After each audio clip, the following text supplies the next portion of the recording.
Don't buy tip ETFs to fight inflation. Here's why.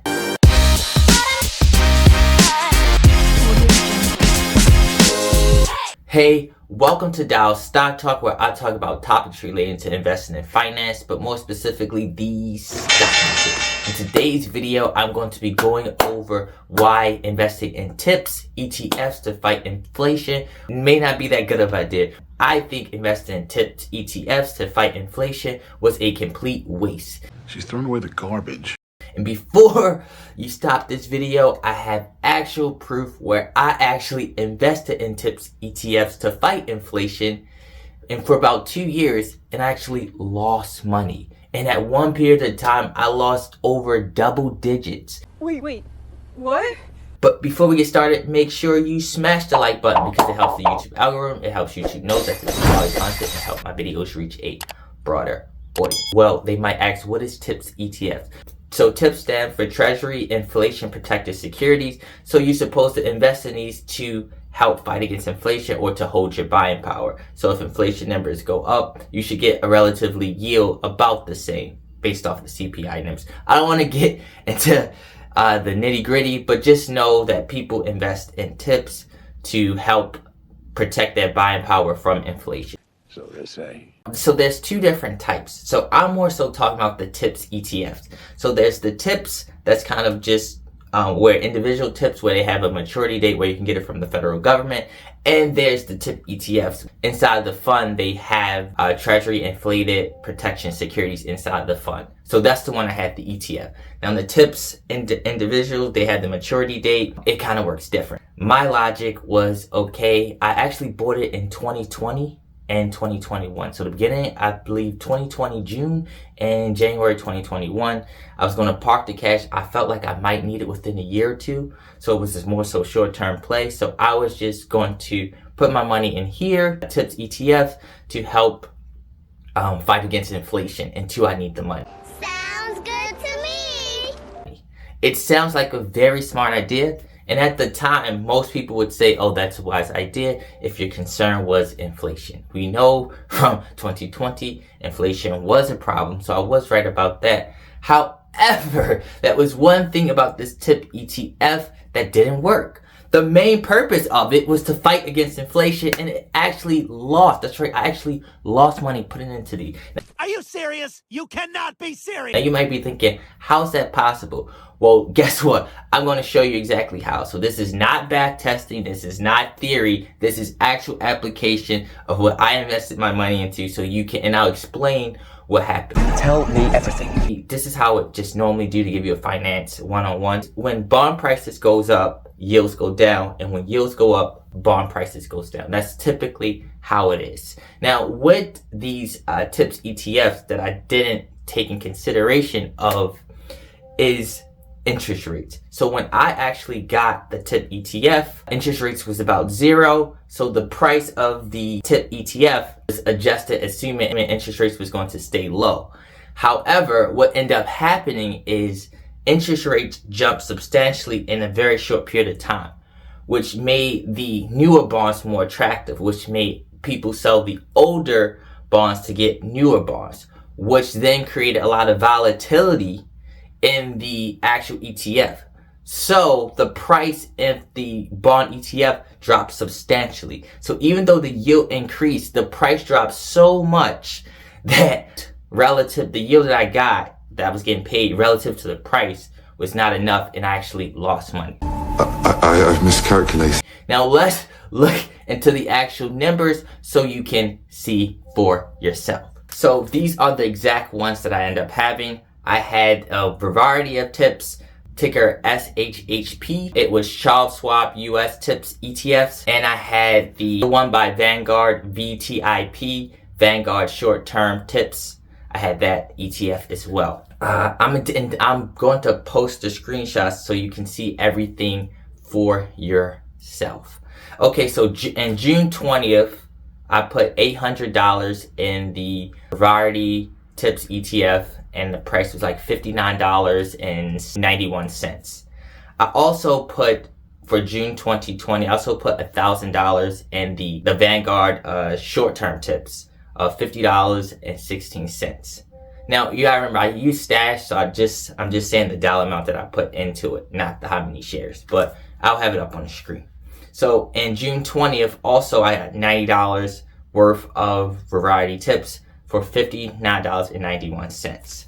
So that's the ones I got in June of 2020. Just say, to make the video a little shorter, in June 2021, I got additional $5,000 in the variety one by Charles Schwab at a roughly about a price of $62. Now in January of 2021, I bought $4,000 worth of Vanguard short tips ETF. So a combined total from January 2021, I had a total of about $10,890 that I invested. Fast forward. Now when I actually sold, the actual price I sold for the variety tips, I initially invested $5,890. And by the way, I sold February 2023. So the initial investment I made for the variety tips was $5,890, and when I actually sold about 2 years later, it's actually $5,586.16. So as you can see there, I lost roughly about $300 on that side alone. So now when you look at the Vanguard short-term tip, Treasury notes are less risky because it's less volatile. Longer ones can tend to fluctuate a little bit more, which suggests the major loss on the other. Now for the short-term tips, I actually didn't do that bad. I actually gained money from that. So the initial investment was $5,000, and I ended up with $5,137.27. So that one didn't do as bad, but it still wasn't good enough for me. So for total, initially I invested $10,890, and now fast forward February 2023, I now have $10,723.43. So I lost money. So the thing about these tips, ETFs, a lot of it rely on interest rates. As we can see, normally interest rates go up gradually, so the price relatively be stable. But because interest rates jumped up substantially, interest rates haven't went up that quickly in like years, like I'm talking about a long time. That definitely caused the bond market prices to fluctuate drastically because the market was not expecting that. So at one time, the tips as far as dollar amount was down 12%. I have it on the screen. You may be wondering how, if you were down 10 to 12%, how did you not lose that much? Well, the thing is, luckily for me, I reinvested the interest payments. Now, so if I didn't reinvest the interest payments, I would have lost a lot more. But I reinvested that particular, the interest that they end up paying me. So I reinvested it because I reinvested it, they were paying out higher yields. So it offset some of the losses in the price, but nevertheless I still lost money. So like I said, this was supposed to be a very safe play where I can just fight against inflation, just get this ETF, I can just sell it pretty quickly, no maturity date. Now that actually turned out not so well. I think if you're really trying to fight against inflation, I would just go with the tips, the one where they have a face value, they pay you the interest, and then at the end they pay you the initial money back. So therefore you don't have to worry about the price fluctuating, because they're just going to, it's like regular, work like a regular loan.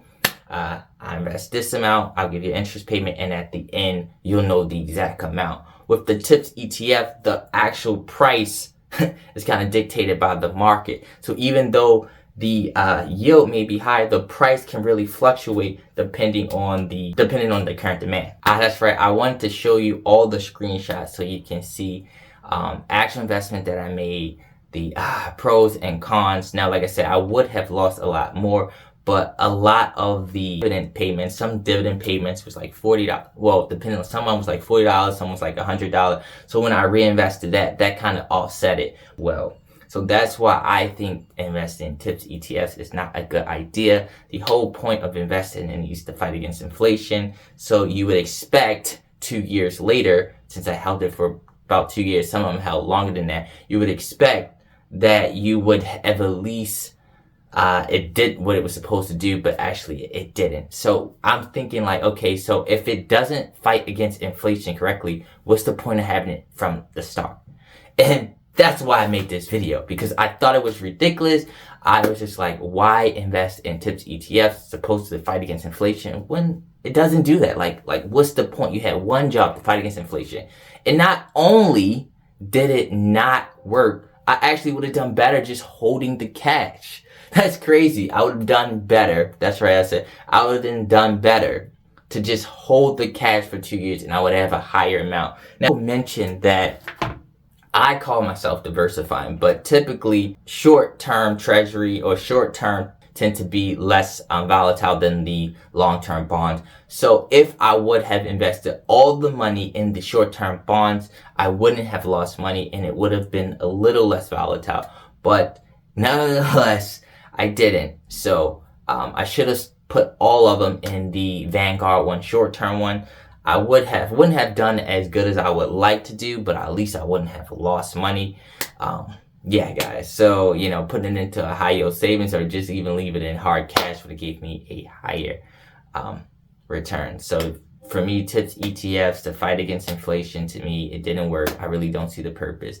Now, like I said, if you have the TIPS, the one where the price doesn't fluctuate by the federal government and they just give you the yield based off of the inflation number, CPI, that's something different. But the TIPS ETFs, I'm like, hey, if you can't fight against inflation, what's the point? But that concludes this video. Let me know in the comments below what you think about it. If you haven't already, make sure you hit the like button. If you're new, make sure you subscribe to my channel.